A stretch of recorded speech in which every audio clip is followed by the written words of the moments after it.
The pursuit of Baleba Carlos has obviously seen Amorim send a very imminent message to the sporting director of Man United that please get me Baleba as up.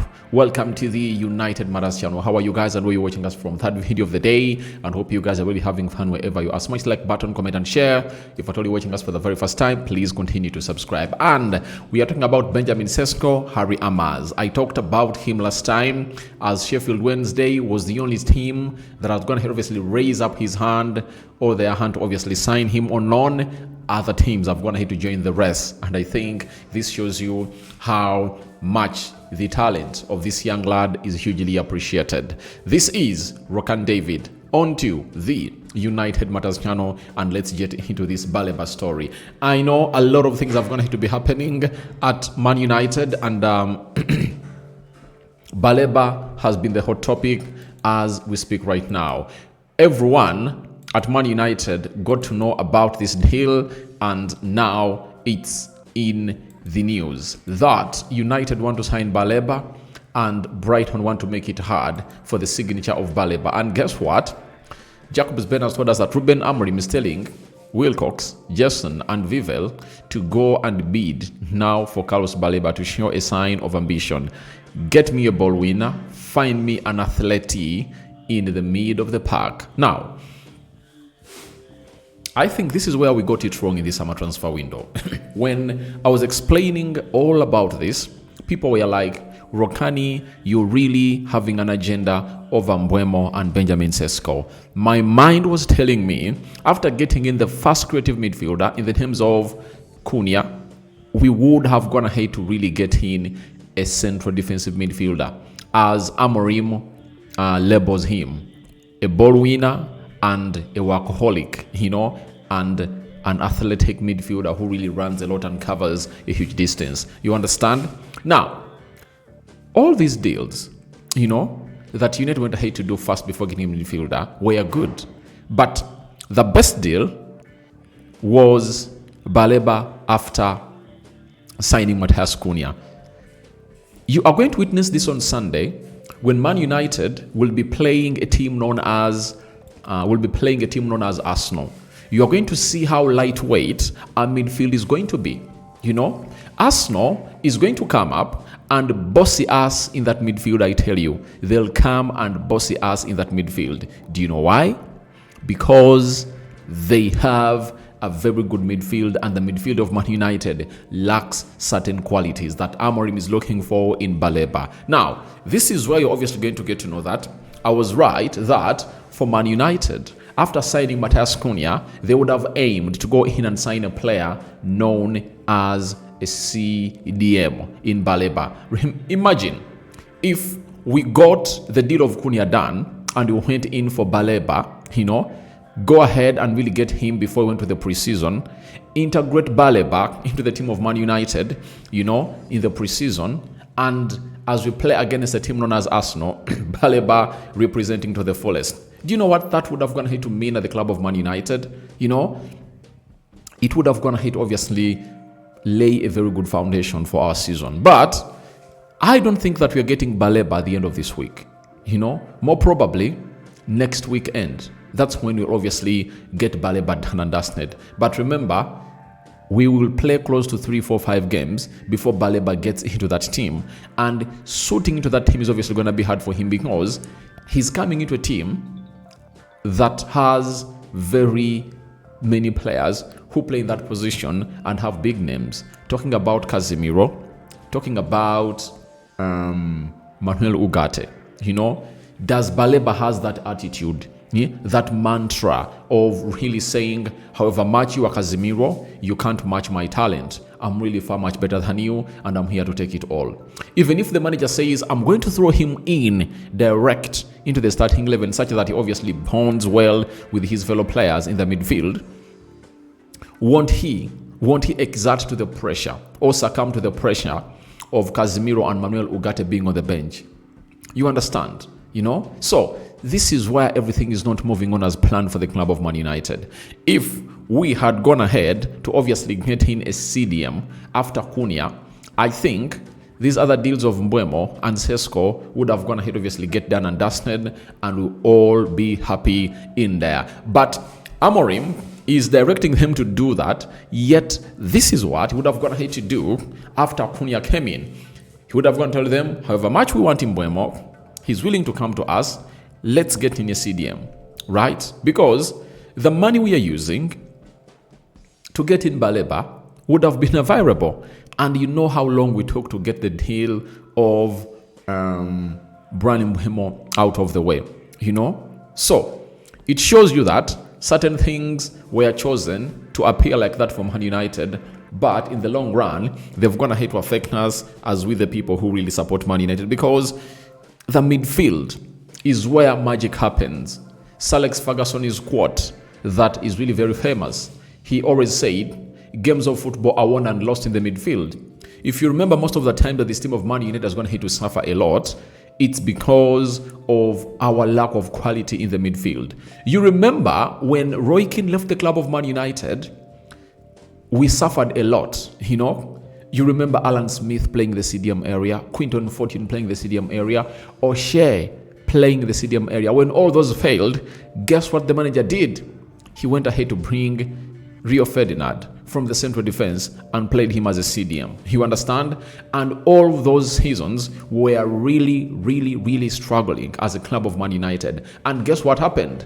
When Man United brought in Michael Carrick, stability came in through, and the final glue to that midfield was when we got in Owen Hargreaves from Bayern Munich, and he came in through and did a lot. And those two players getting included into the team went ahead to change the face of Man United. Remember, Ferdinand was there, Nemanja Vidic was there, Patrice Evra was there, Giggs was there, Scholes was there, Ronaldo was there, Wayne Rooney was there, Ruud van Nistelrooy was there, and that team was not really winning trophies.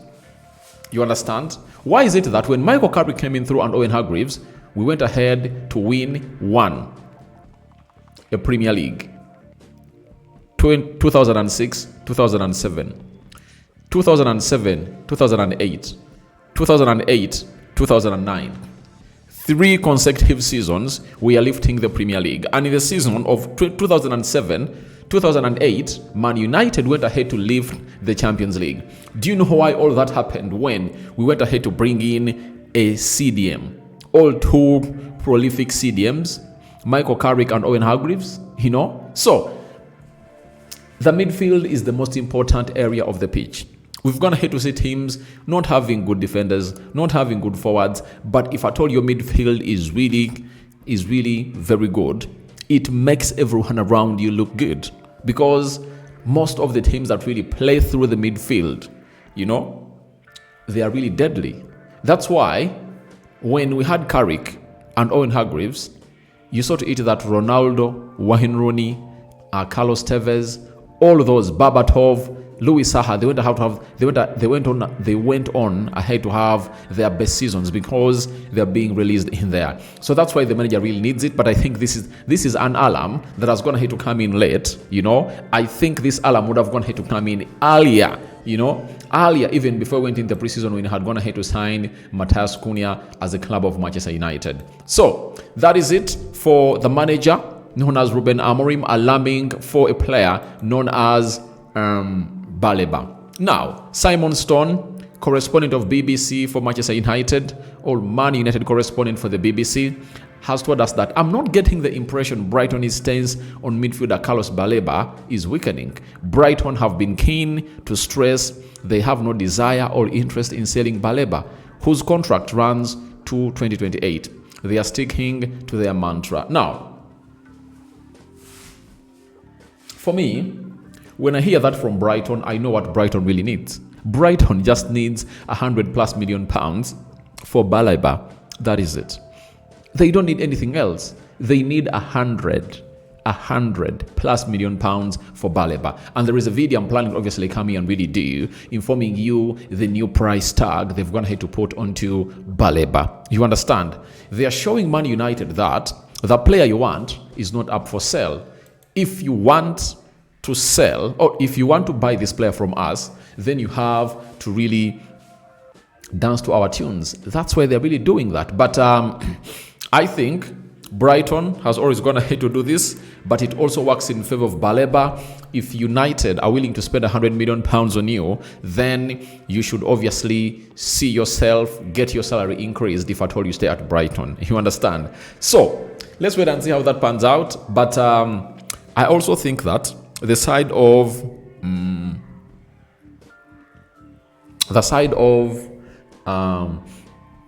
Brighton might not get another chance like this for a club to come desperately in for their player. Though for Brighton, they believe that if Baleba stays at Brighton for one more season, they can even sell him for £130 million because he's going to look exceptional this season, according to them. So I also understand why Man United are really hurrying, pulling off strings to get this deal done. That's because they know what this player will turn into in the near future. Next season, he might obviously cost £130 million if all goes on well on the pitch for Carlos Baleba. Let's leave Carlos Baleba there and let's obviously get to a man known as Benjamin Sesko. Now, Sesko has told us the players he really idolizes at the club of Man United in the history.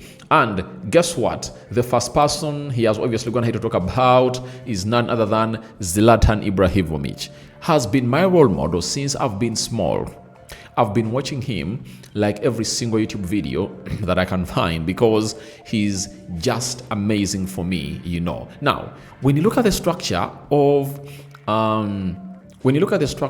this guy known as Benjamin Sesko, it doesn't differ a lot from the structure of Zlatan Ibrahimovic. And I think he has all the physical qualities for Zlatan Ibrahimovic. The height, I think they're almost in the same height, no doubt about that. So he really loves him. And the talent, I cannot really match his style that of Zlatan because Zlatan was an exceptional talent. You know, even at the age of 18, when Arsene Wenger wanted to bring him at Arsenal, you know, and wanted him to do trials, Zlatan was too confident and very well assured of himself and told Arsene Wenger at the age of 18, Zlatan doesn't do trials. You understand? So I don't think that he has that arrogance in him. You know, I don't think that he's really as talented as Zlatan. If you saw the things that Zlatan could do on the ball, you can easily understand what I'm talking about, you know. But the side of Benjamin Sesko has gone ahead to obviously say Zlatan was his role model in there for you. But for me,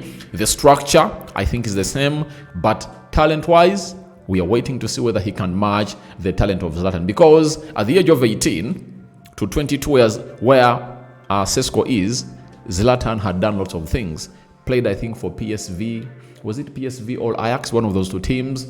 Then he had attracted interest in Italy, and big teams were going in for him. Juventus, Inter Milan, AC Milan, you understand. But Sesko hasn't even gone ahead to reach that level. And the number of goals that this lad had scored, you know, in his career between 18 and 22, Sesko hasn't even went ahead to score a third of those goals. So, who else did he say is his role model at Man United? He said, there is also Van Persie, Wayne Rooney, all those kind of guys. I've also been watching them, of course, on the videos. They've been great. Of course, you can admire them a lot and try also show myself in a good light here and try to help the team. So, Benjamin Sesko also says the likes of Wayne Rooney and Van Persie were really great. And I think if at all he can really combine a Wayne Rooney, a Zlatan, and a Van Persie, and really gets their best attributes on the ball, and when it comes to clinical finishing, then he'll turn out to be one of those strikers that United has longed to have ever since the likes of Ruud van Nistelrooy left, the Chicharitos, who else was there? Robin van Persie, you understand? So, we wait to see how Benjamin Sesko will obviously move on and really walk the talk as far as everything is really concerned in here onto the United Matters channel. But, guys, be rest assured, Sunday, Benjamin Sesko will be in the starting 11 of Man United. And for your information, on Friday, that's when I'm obviously going to be coming up with what we call the match preview. You understand? The match preview is obviously going to be loading, on both accounts. Rokan Media Football, where you get Arsenal and other teams that are not Manchester United, and on United Matters channel, where you only get Rokani breaking down stuff concerning a club known as Manchester United. No strings attached. Right, now, as we come to the end of this video, we want to talk about a player called Harry Amaz, a player that I really loved at Manchester United. And last time, it was only Sheffield Wednesday. The Athletic has gone ahead to obviously broaden the pool of people that are really interested in this guy. And they've told us that Harry Amaz is attracting loan interest from several clubs from the Championship and Europe, with around 15 suitors in touch. Game time will be main factor in selecting his club. Now, for me, I've already told you, I would love to see Harry Amaz going to the Championship or the Premier League. I don't want to see him to go to Europe. Like I told you, that journey, the blueprint of Alvaro Carreras, who is now playing as left back for Real Madrid. United loaned him to Preston North End. I think he had like 1.5 seasons that were really good that side. Then Almeria saw him. He went there. Benfica took him. So I want Harry Amaz to first test himself in the Championship. That is it. Because there, the optics that will be around him will be really huge from the clubs in the Premier League. You understand? And news about him and data will be easily collected. And his physicality for the league will obviously improve him as a player. So that's where I want this guy to obviously go on and really be loaned in there. But I don't know whether he would love to obviously find himself playing a European club. Let's wait and see. But I would like to see him tested in the Championship for a full season and see what he has to offer in there for you. I've already told you, when you look at his talent, there is no left back at Man United that matches his levels. That is it. I'm not carried away. I'm not just a fan of the lad, but I've given him ample time to obviously come up to that resolution. The lad is special. He's just special and he's really good. Ball carrying defensively, he inverts well into the half spaces. He acts well in tight spaces. He puts in perfect crosses. He can shoot at goal. And by the way, there is one secret that most of you haven't gone ahead and know about this guy. He's even good at taking free kicks. So that is it that we had for now. Thank you for watching through. I'm calling in for your reactions for Amorim ordering United to get him Baleba. Amorim issues Baleba signing orders to the club of Man United. He wants Baleba immediately. You understand? And I tell you, he knows that these people are really good at sacking. And he might really get sacked if he doesn't really mold his team well enough in the first 10 games of the season. Then after, tell me your thoughts about Sesko, Idolizing, Zlatan, Roone, and Robin van Persie. And what do you think you can take away from their game? Then lastly, tell me your thoughts about Harry Amaz into the mix. Rokan David remains my name. I'm out. See you later. Third video of the day, maybe a fourth one will premiere because I'm having a radio show late in the night.